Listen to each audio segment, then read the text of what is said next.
Thank you so much once again for tuning into this exclusive video that we are bringing to you. These are some kind of videos that you cannot get them anywhere, you cannot watch them anywhere. So today we want to bring you a video that is focusing on pastors' kids. Now most of you think or imagine that you know pastors' kids very well. You think that all their life is just smooth, things are running well on their end. But I want to challenge you that maybe or maybe not, you don't know them well. So today I'm glad to host one of Bishop's kid or Bishop's daughter, who is going to shed some light to us today about what they go through or how is life on their end. So I would like to welcome you. Just introduce yourself and tell us a little about yourself before we start. Hi everyone, my name is Marigold Adhiambo Butino. A bishop's daughter, as they call us, PKs, pastors' kids, pastors' children. I'm glad to be here. I'm Bishop Luke's Jakuiwa's daughter and Mom Jean Luke. And I'm glad because he's my biological father and mother, and they're also my spiritual parents, because I serve under them in church. I'm very active in ministry, both in the praise and worship, and also in the youth, partly in the children ministry. I'm a mother, which I'm so sure a lot of you will be asking questions like, she looks young. I'm a mother. A single mother, not yet married, single and waiting upon God. Yes, that's me. Now let's start it off from you are very active in church. Does it come automatically, like when you are pastor's child you have to be active in church? It's not necessarily. I'm the firstborn in our family. We are 5 of us. We are 5 of us plus my cousin, so that makes us 6 and my son 7. And being a pastor's child does not necessarily mean that when you're a pastor's child you have to be active in ministry. It's a decision I made on my own. With the way things were going, yes, we were brought up in church. Yes, we knew Sunday school. Yes, we knew church was good. But it was a conscious decision I made on my own to be active in ministry, and also because I understood my calling as a person, which everyone has to understand their calling as a person. It's not necessarily meaning that when you're a pastor's child you have to be involved in ministry. It depends on the calling and what you have in your heart and your relationship with God, your relationship with Christ. How also matters a lot, being active in ministry. But me, I'm active in ministry because it was a decision I made consciously to be in ministry. So it's either you're active or you're not. Yeah. It's not an automatic. It's not an automatic. It's your parents who are pastors, it's not you. When somebody hears this, how do you think people take it when they hear that it's not an automatic? Like, what do you think is in the people's mind when they see you as a pastor's child? What do they see? So necessarily, as I was growing up, I think there's a point in my life I completely hated being called a pastor's child, because you're singled out among groups. So even when you go to school, when they're asking who can pray for us, they'll point you. They'll tell you, Marigold, pray for us because I'm going to a pastor. And I really hated that word, to a pastor, because at times it was segregating us to a certain kind of group of people who are termed to be holy, who are termed to be walking with angels everywhere. And what people forget is, us as pastors' children, we are also human beings. We are also living under this sufficient grace that we all have and claim. And it's us to understand, it's for people to understand that it is not me being a pastor's child, meaning that if I am a pastor's child, I'm very good, I'm very holy, I'm very okay, that I don't have my weaknesses and my strengths. I don't have my shortcomings in life. We are just normal human beings. We experience the same things that any other youth, any other child, any other mother, father will experience normally. So there is nothing so different about us. I think it's only people have just misunderstood the title pastor's children or pastor's family. Yeah, so as a pastor's child, people have so much high expectation about you people. People think you should not make mistake, you should not live a life of hypocrisy. People, how do you get this? How do you adapt to this? Socializing with people when people have high expectation that you should not make mistake, you should not live life of hypocrisy. Now, in your life, have you ever lived a life of hypocrisy? At a certain point in life, I think I had to have personalities. I think we call them personality disorders, because when you're a certain group of people, you tend to behave in a certain way. Then if you're in a certain group of people, you be a very totally different person. So I'll take my experiences back in primary. It wasn't that much, because it was just, we could take it as children's talk. High school also wasn't that big of an issue, because I think I kept it on the lowdown. For it was only a few of my friends who knew I'm a pastor's child. But now coming to campus, you now realize that life is very different from what you used to know in primary and high school. So when you come to campus, you have to make a stand. You either serve God or you don't serve God. And I used to have friends, yes, not all of them were born again. So when you're with the not born again friends, you tend to behave like them. When you're with your born again friends, you will tend to behave a certain way. So when you come back home, come back to church, there's this perception you have. People know that when you to a pastor, you're good, you're holy, you're prayerful, you're admirable, you're this great person. But now when you're in school, you have this other attitude.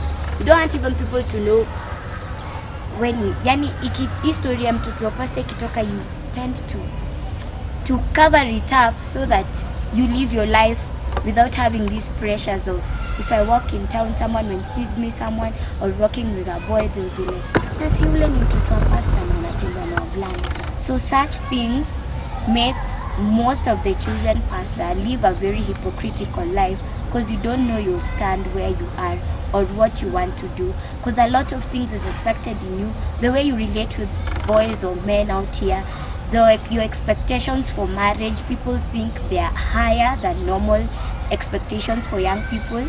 We are just human beings, nothing special. It's just maybe because the grace is sufficient and because we have a more greater spiritual covering compared to any other person. Because if your father or your mother is active in ministry, it therefore means they pray for you most of the time, they cover you with your prayers most of your time. So there's this special spiritual covering that is upon you, being a child of a pastor, who the pastor will be your spiritual head, and being a child of a pastor who now the same pastor is your father or mother. Your father is your pastor, and is your father is doubling up as your father, your pastor.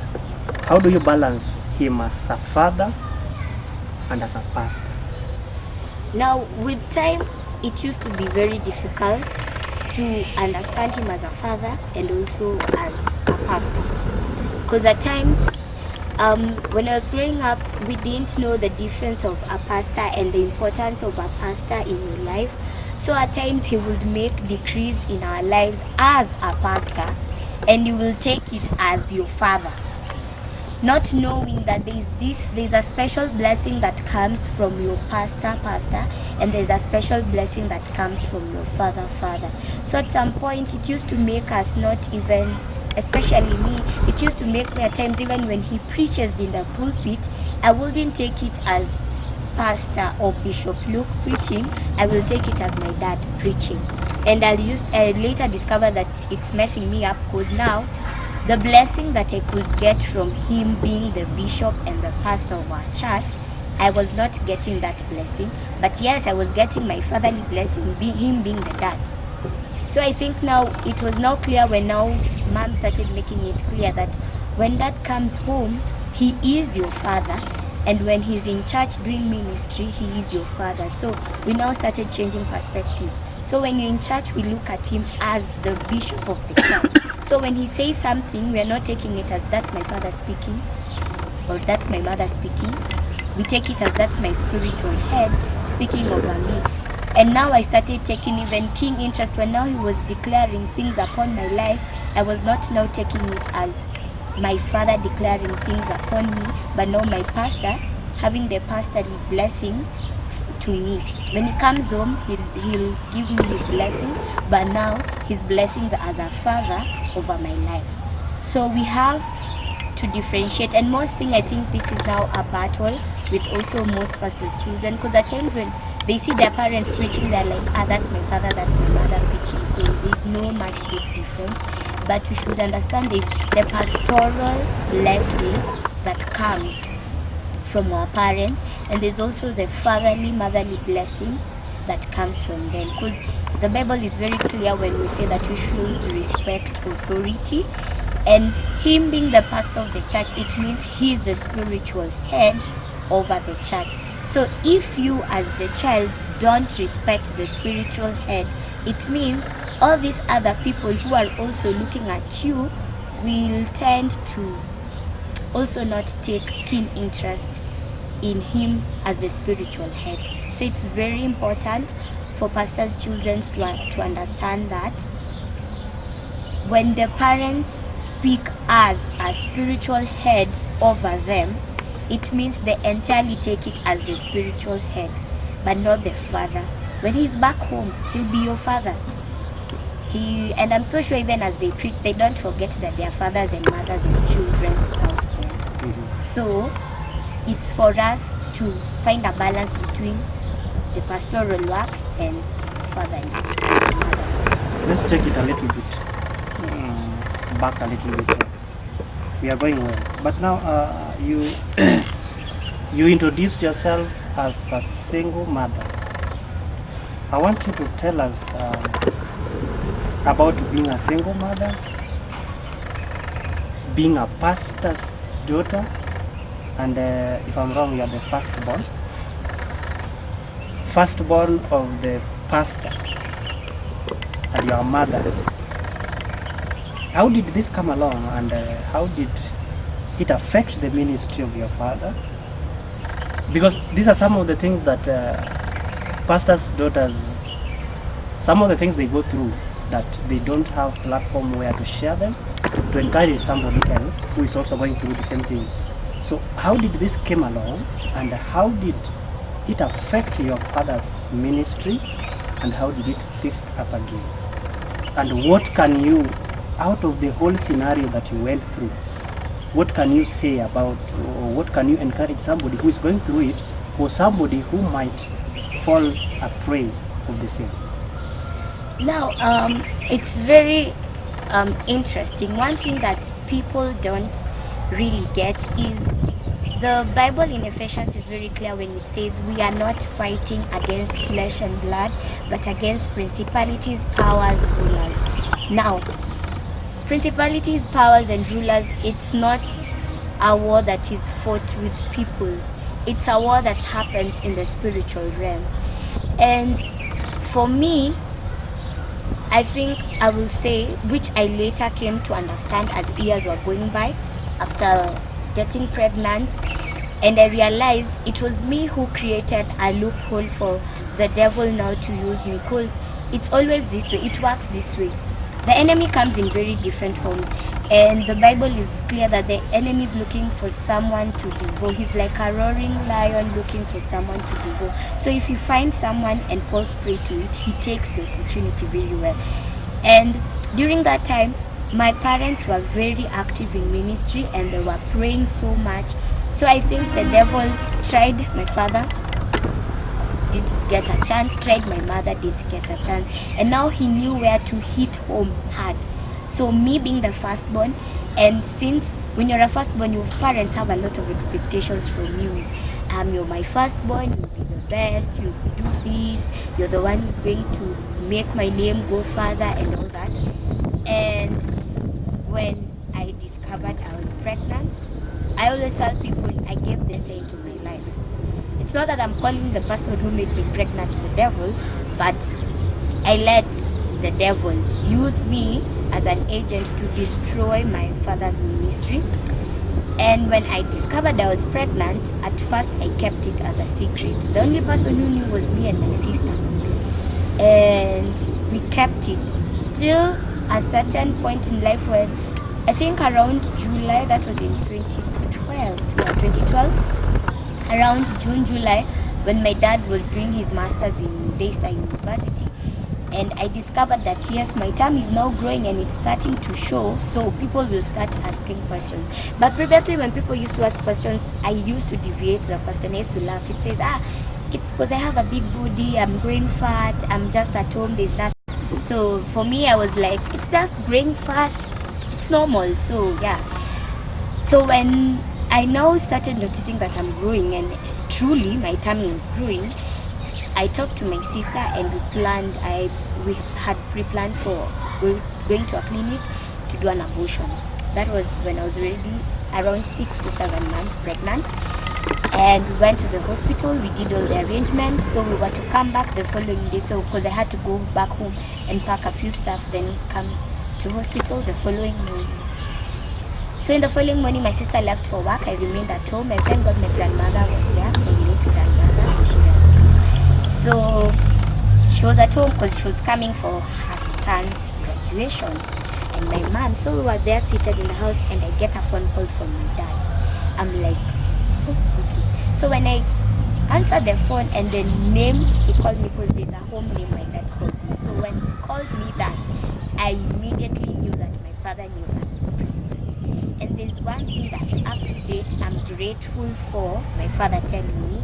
He told me, Marigold, whatever you're going to do is sin, and because you've already committed a sin, so don't add another sin on top of you. And that really caught me. So when my mom came and asked me, is this your time or you're pregnant? I looked at her and laughed and told her, it's pregnancy. My mom just shouted. So for me, my grandmother was happy because at least she will die seeing her great grandchild. So for her it wasn't a big issue, but for my dad, I think that was the biggest blow ever my dad ever got in ministry.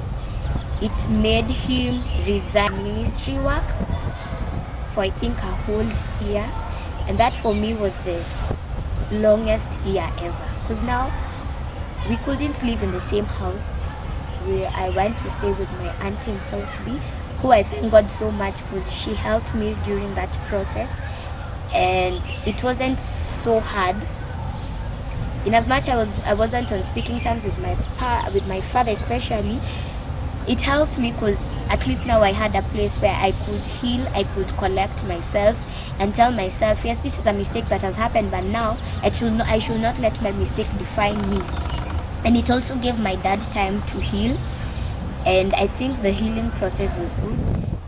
And it also made him see perspective of also the ministry where it was going and the things, maybe the successes and the failures he hasn't done.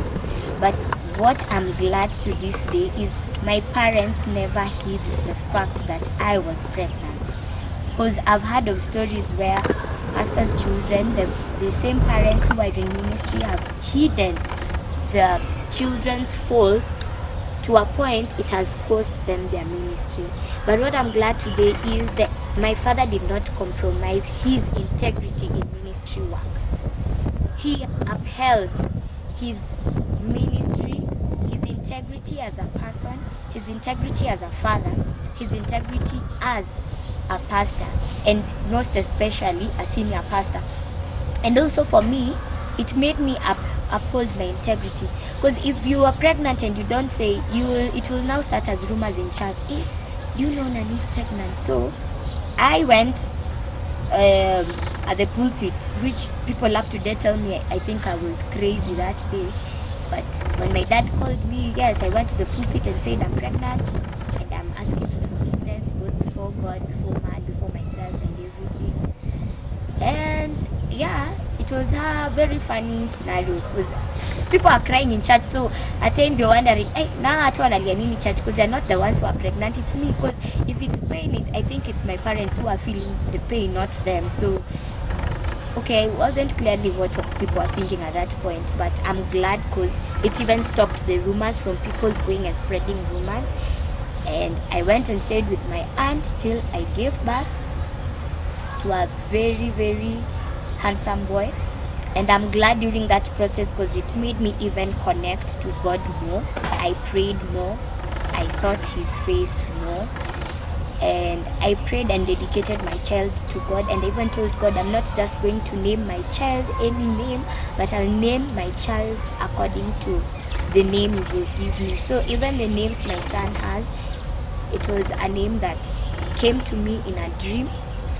And apparently my dad also had the same dream. So it was, for me it was a confirmation, and for him it was also a confirmation that everything was going well. But now even after that, now for me to come now back in ministry actively, after giving birth and now coming back to church, I wasn't that active because I was still in my nursing period. So I wasn't that active in ministry. But now the moment I now decided to come back in ministry, now I think that was when I made a conscious decision that I will now serve in ministry, not because my dad is a preacher, my dad is a pastor, or my mom is the pastor's wife, but I will serve in ministry because that's what I'm making on my own as married. And that is when now I became very active in children's ministry. Then later I went back to the praise and worship, which I used to do, but now I had to stop because of now all these issues. So I went now back, and I think it has been a good work till now, that I'm now currently the worship leader in our church, which I thank God, because such things don't just come out of anything, but it's also as a way of commitment that comes from God, and it's something that God gives you. And I'm glad because it has shaped me. And also during something I've forgotten, during that time when I was pregnant, I really thank God for the other pastors in our church, especially more Pastor Zedi and Pastor Imas. I think for Pastor Zedi, I remember he told me, Marigold, at this time a lot of things will come to your ears, but have earplugs in your ear. When someone tells you one thing and it's not right, let it come out from the other ear. And I was glad that in as much as I was feeling so down, but even my father was feeling down, but he had a base, a support system that really helped him to go back, to come back to ministry in very, very, very, in a very mighty way. And I thank God so much for the people in my life, some who are my father's closest people, who have been with me throughout. And I think majorly what I have learned in all this, that God, when David was a king, and the book of Psalms majorly it's about David giving his heart to God, and people ask why God called David a man after his own heart. The only reason why David was called a man after his own heart was because when David sinned, he acknowledged the sin, went back before God in a broken and a contrite heart, told God to have his way, and that's what made David stand. And as for me, I'm pretty sure that what has made me stand today is the fact that I acknowledged I sinned, and I went before God and repented and told God that you're the only one who can save me from this situation, not any other person, not my father, not my mother, not my friends. You are the only one, so I'm depending on you alone at this moment. So I'm here as me, so have your way. And I think that is what has made me stand, and that is what has made my relationship with God be what it is right now, because I can clearly say that I'm very strong and firm in ministry. I'm very strong in my beliefs in God. I'm very strong in my walk in salvation, and I can say I'm very strong in working out my salvation, because there is nothing that has given me much and greater joy than serving God. In as much as my father is a pastor, my mother is the pastor, my pastor's wife, I being the pastor's child. So it's just me. It's my decision. And I thank God for it. You've really shared a lot. But I want to ask you, do you think what God does not allow some things to happen to people just like that? Do you think God was teaching you something when it comes to, like you've said, you used to take, well, even in church you used to take pastor as just your father. Yeah. Whether at home you take him as your father. So do you think God was trying to teach you something out of your father's ministry, that if you give that loophole, the devil can use you to bring your father's ministry down? And you've said, I wanted to ask, you've said that this thing has really made you strong. How has it strengthened your father's ministry, even after that, what your father went through, or your parents went through, being that they are pastors? And you've come back to the ministry, you're very strong, as you say. What do you think they have learned out of this whole process of you going through all this? I think for me personally, as Marigold, what I learned through all this process, there is a parable in the Bible where the light and the candle under the bowl. And clearly, when you get saved, you are always marked for God's work. And also when you get saved, it's a clear distinction between now you're an enemy with the devil. The devil will find ways of standing and accusing you before God at every moment, because even the Bible is clear when it says that Satan is an accuser to the brethren. And for me as Marigold, during that time I had made standards for myself, not knowing that in as much as I'm making these standards, I need to incorporate God in the standards I'm making. So I made these standards as a man, not involving God. And now when I started compromising, things wasn't seeing, because I now started thinking, drinking is not bad, but if you can control it, it's good. Smoking is not bad, but if you can control it, it's good. So the moment you will start compromising your salvation as a person, that's the moment the devil now will use your compromises to now for any other thing he wants. Because already, if I start telling myself today, kunywa tu kidogo lakini kama unaweza jicontrol uko sawa, it means I'm now allowing pole shetani to come through pole. And now by the time you realize that the devil has taken over your life, it will be when now you're done for completely. And I think for my parents, me, what I'd say up to date is whatever my dad did, acknowledging the shame, acknowledging name calling at that point, it made his integrity stand. Because there will be no one who will now come and tell my dad at even when he stands and starts condemning sin, there's no one who will come and tell him that hata ya mtoto wako ulificha.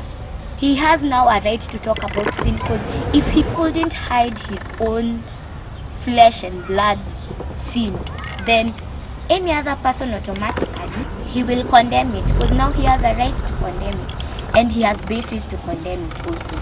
So for me, I think it also made my dad's ministry in a way people cannot see it, or maybe we cannot see it, but I think his integrity also in ministry work has a very greater influence compared to the way he was.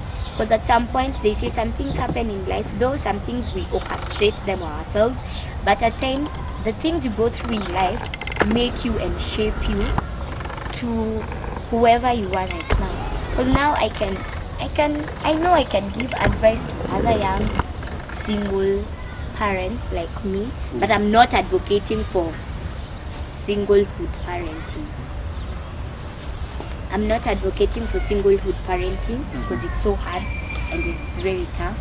But if you ever find yourself in that mistake, number one, I'll tell you. Commercial break. When we come back, we'll continue that advice to the single moms or pastors' daughters who are maybe going through the same issues that she went through.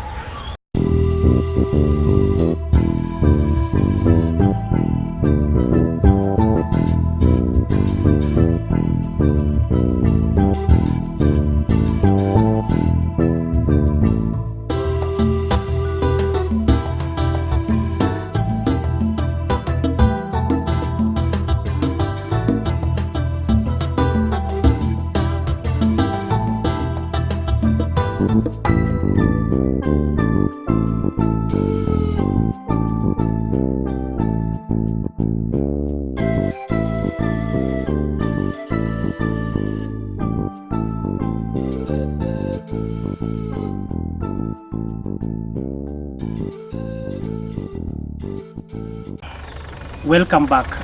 We are still continuing with the Marigold here, who is sharing, and you can really picture out that you thought you knew pastors' children or pastors' kids, as they are called, PKs, but I think your mind is changing that a little bit. You don't know them well, but here is Marigold, who has really poured out her heart to tell us exactly what they are going through. And this is not only her, this is most 90% of pastors' children or pastors' kids who are going through the same issues.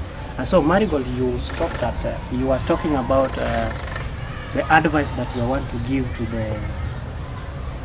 the pastors' children or the single mothers, but I want you to preserve that a little. I'll give you the last take when you will be sharing out that. But I want to take you a little bit back. When you are going through all these processes, where was the father of the child?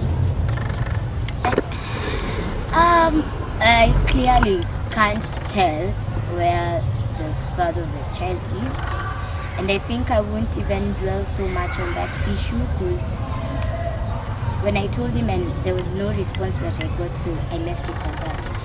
But I'm glad for my parents, in as much as I had sinned and I was pregnant, and my parents had decided to take the blame and shame. I think most question people will ask was, why did my dad take me from his house to my auntie's house?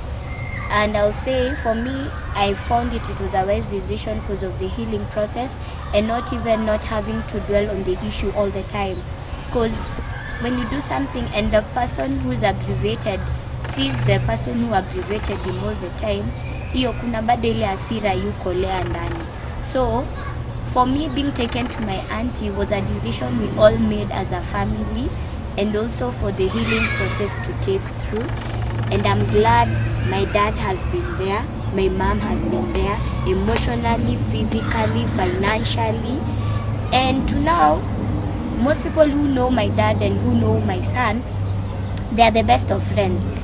They walk everywhere together, they do things together.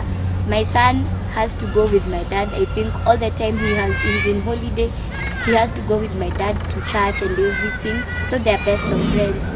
And I'm glad because I haven't felt the brunt of suffering with my own son and suffering as a single mother, because at the end of the day, because when I got pregnant I stopped school, but at the end of the day my dad took me back to school, cleared my fees for my law school.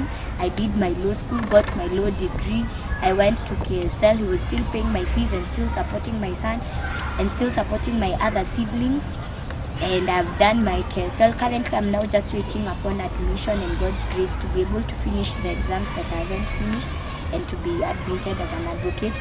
But I will say, and I will not be shy about it, my parents have helped me in walking through this walk, and also my other spiritual parents have also helped me, praying for me and being with me. And also the church in itself has been with me, because in every way, so long as you acknowledge your mistake and move on with life, I think where we make more mistake is we now dwell on the mistake so much and forget the bigger picture at the end of the day. And for me, I think I didn't concentrate so much on the mistake. I concentrated on the bigger picture, and I think that's why I've come out strong the way I am, because I also have a good support system. Even during that time, I will clearly say I lost friends, but God has replenished friends for me, given me good, solid friends who have helped me. Yeah. So basically, I'll say my parents have been my greatest support. Sure. So let's talk about relationship. Now that you are, first of all, I want you to react on this as a pastor's daughter. What are some of the expectations when it comes to relationship? People you relate with, thinking of taking this boyfriend home.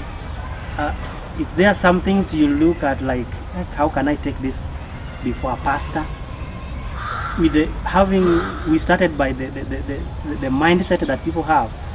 Pastors' daughters or pastors' children are very holy. So when it comes to relationship, how do you is there specific things that you look that people who are not pastors' children don't look? Because you will be taking this before pastor. This is my boyfriend. How do you people tackle this issue of relationship? Second part of it, I want you to talk about now as you as a mother. You have a son, you are a pastor's daughter. How does this affect your relationship issues? When people come to your life, like, I want to relate with you, and then you tell them I'm a pastor's daughter, and on top I have a child. How does this affect you as an individual? Okay, I don't know if it happens to other pastors' children, but I think on my side, I think being a pastor's child has somehow rubbed on me, and there's some things I can clearly say I can't. There are people who I clearly say I can't take home and tell my parents this is my boyfriend or future husband to be, because their standards as also normal parents, not necessarily being a pastor's child, but their standard every parent has for their children. And for us, it's always very, if you're a pastor's child and your father or mother was on this doctrine that a good man is a man who knows how to dress well kept, looking nice, then you'll have a problem when you take home a guy with dreadlocks or has funny looking hair, or I don't know. But at the end of the day, I tell someone, when you're taking someone home to your parents, he should be someone you as a person you are proud to introducing him to, and also your parents will be proud to say this is my son-in-law. And even when he stands before people will not will having questions, now ndio son-in-law wa Bishop Luke. So there's also this expectation people have towards you, that you should have this God-fearing, well-presented looking man who can also. People think that when my father is a pastor, I also should get married to a pastor. For me, I don't think I should also get married to a pastor. Me, my perspective is different. So long as me, what really matters for me is if the person who comes to marry me is a person who my destiny and his destiny are aligned together, then I think that's the essence of every marriage. But now we tend to lose the perspective of marriage in the sense that he has to be handsome, he has to be tall, he has to be this, he has to be that, but not the major thing we don't pray for is my aligned to his, is my purpose aligned to his. So in as much as you'll come with all these packages, but at the end of the day, what's your destiny towards all this? But for me, I think at a certain point in life I stopped now praying for the tall, dark, handsome, rich men and see what this perspective girls we have when we are young as we grow up. But now I realize marriage is not just a thing, a walk in the park. Marriage takes sacrifice, marriage takes commitment, marriage takes prayer, and a prayerless marriage, that's doomed for disaster. So for me, I will, with my humanly perspective, I'll want the handsome, the rich, the good looking man, the well kept man. But at the end of the day, the question is my destiny aligned to his? Is my purpose aligned to his? And my own battle with relationships, yes, I've been in relationships which haven't worked because of 1, 2, 3. But when I gave birth, and now you start, when someone comes and says, I want to know you better, and you're like, yeah, you want to know me, but number one fact, you have to know that I'm a mother. And they'll be like, okay, mother to a boy and a girl. Reactions are different. When it's a girl, it's so easy. Sana to the male counterpart, it's so easy. Because at least mpaka tu bado watu watafikiria kuna shamba ya kugawia ukijana ama nini msichana. But for a boy, it's always so hard when you say you're a mother to a son. People look at you like, son, na kwani baba mtoto wako wapi? And I think I've had those challenges. There are people who have clearly and bluntly told me, mi siwezi date msichana mwenye ako na mtoto. And you wonder, so kama huwezi date, nani ndo anafaa ni date? And I think for a time it was a struggle with me, but I decided to take it before God and told God, in as much as I guess did the mistake, but it will not be a criteria for people to judge me or people to put their perspective upon their lives. And I think I dealt with those demons of thinking that when you're a single young girl, you can't get married. I know there's someone out there for me, which I'm very positive about it, so I won't mince words with it. But it has been hard. It's not an easy thing if you are in a single mother and you want a relationship, because at times people will just come to just think you're an easygoing person because already you have a child, so they'll just think, kupenya kwake ni rahisi sana. But I also think if you don't now have standards set for yourself as a person, it really now puts you and drains you down, and at some point it can give you depression. It can make you think you're worth nothing. But for me, I dealt with those demons and told myself, the one intended for me, the one intended for my son will come at the right appointed time. So that for me is not a worry. You are a pastor's daughter, you're born again, you love church. Have you ever faced relationship physically without God in it, without pastor's thing in it? Yes. Facing relationship. Yes, I have. And I'm telling you, that is the worst decision you can ever do as a born again person. Now, this I'm not speaking as a pastor's child or anything, but if you are a born again Christian and you have a relationship with a person who's not a believer like you, it's that spells doom for disaster at all costs. The Bible is very clear when it says a believer should not unequally be yoked with an unbeliever. It's very clear. Your standards are different. You're thinking A, he's thinking B. You're thinking F, he's thinking Z. So at the end of the day, you will still fight. And yes, there's a relationship I've entered physically because maybe he's looking handsome and saying, if I walk with him, I'll be good. But let me tell you, those relationships have ended up in disasters. Sometimes you break up even you don't know you've broken up, but you just realize, tuliachananga. So at some point, it has made me take a hold on the relationship and find God and just tell God to have his way in my life. And I think it has really helped me and shaped me to who I am today. And I will tell people, especially don't rush it.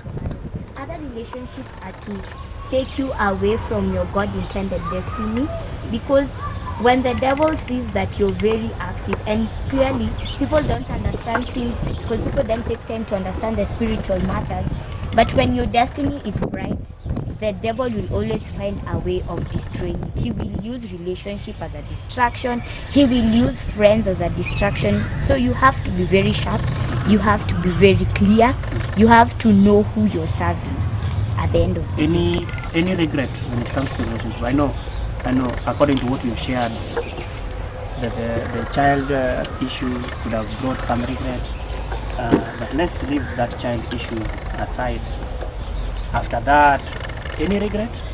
Maybe a relationship you entered into? The only regret I have is for not involving God in my relationship that I've broken up with. That's the only regret I have. Because when you're a Christian and you don't involve God in your dating relationship, it just spells doom for everything, be it your physical, spiritual, emotional, everything. It destroys you completely, because you start investing in things that are not even making more sense, even not bringing glory to God. I think that's my only regret in life, where I didn't involve God in my matters.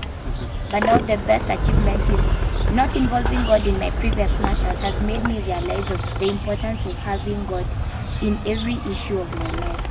Be it a very trivial or small matter, be it a big matter. For me, I think my consultation comes from God first. Then all other things. So if I get a clear go ahead from God, I'm sure I'm working with God on this thing.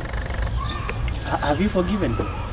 Yeah, I have forgiven him. No. I hold no grudges because our Lord prayer is very clear. Forgive us as we forgive those who trespass. So there is no way you would go before God and pray, God forgive me by sin, and yet you're harboring hurt and guilt and spot. I've forgiven him, and it was so hard for me to forgive. I'm not saying it's an easy process. It was hard. I learned forgiving is a process, but you also have to involve God in the forgiving process, because at the end of the day, he's still God's child. God views and looks at him as his own child. So if you want to harbor unforgiveness and hatred and bitterness, funny enough, it won't affect the other party, it will affect you. Sure. So if I could I get hung up on the fact that I haven't forgiven, I think I wouldn't have been the best mother I am for my son, because I'll be looking at my son and thinking, you're the product of that sin. So I will hate my child, reject my child, have bitterness towards my child, which is not a good atmosphere for my child. So I had to forgive myself first as a person, then forgive him as a person, and look at him in God's perspective, and now be able to love my son. But the mistake we make is we tell ourselves to mesamehea, but now when you look at the product, you're the product of that evil deed. I have forgiven him, but I can't forget. I can't forget. Yeah. So it's about forgiving and just letting God have his way. True. Have you, as a pastor's child, can you just miss church just like that? You just don't. I just don't feel like going to church today. And you just sit in there. I think for us, I haven't had the privilege of missing church because I didn't feel like going. Because I think in my father's house, it's a known rule. You can't miss church. The only time maybe you'll miss church is maybe you let me just interject. It's a rule. Okay, let's say it's a norm for people to go to church. Is it because he's a pastor, or is it because he's a father? Babangu amesema lazima tuende church, ama tunaenda kwa sababu baba ni mtumishi? Now, when I was growing up, it was because it was a rule in our house to go to church, so church lazima uende. But I was growing up, I discovered each church nikienda, I'm not going for my fun. I'm going for my own spiritual growth. And I think my perspective changed. So right now when I'm going to church, I'm not going to church because my father is the pastor of that church. I'm going to church because it's fellowship. I'm going to church because I'm gaining my spiritual growth from church. And I don't want to miss the fellowship of the other Christians. And I'm going to church because it's me who just wants to go to church. Not because I'm being forced into going to church, but I'm going to church because I love going to church. I find solace going to church rather than staying home and listening. Yes, at times I listen to preaching, but for me, I find it awkward on a Sunday, just staying at home. I find there's something I'm missing. There's this fellowship and gathering. Because at times for me, I feel like there are people in church, I'll see them on Sunday, the next time I'll see them is the next Sunday, and I'll want to have this fellowship with them. So for me, it's a decision I make. For me, church is a must attend. Personally as marigold, not because my dad is a pastor, but also at times it's good for me to go as a pastor's child, because when my dad will stand at the pulpit and tell people coming to church, when his own family is not coming to church, people will start asking questions. Mbona unatulazimisha tukuje kanisani na watu wa kwako hawakuji kanisani? So they also say charity begins at home, and even the Bible is very clear, when you're a church elder, you have to show family from your house, so that when you come to church, it is still replicated the same. So by the fact that you also feel like it's good to go to church, but again there's that push. Yeah, you have being a father, being a daughter to the pastor, there's that push as well.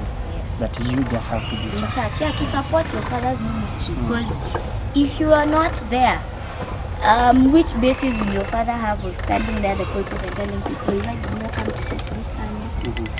Because as someone, you have the right of asking the pastor. And you're asking me, I'm not coming to church. Have you asked your children why they're not coming to church? Or have you asked your wife why she's not coming to church and attending church? So at times, in as much as we have made that decision, but it's also as a way of supporting our father's ministry, so that people don't see that we've left my dad in all these things. there as the family to support.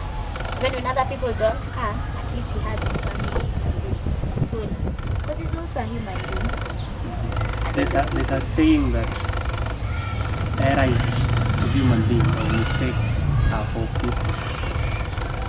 Should we expect mistakes from pastors children? Or they should not make mistakes? Mistakes are prone to evil. Falling is prone to evil. Even the greatest men in the Bible fell, maybe because of disobedience, maybe because of rebellion, maybe because of them not understanding why they are there.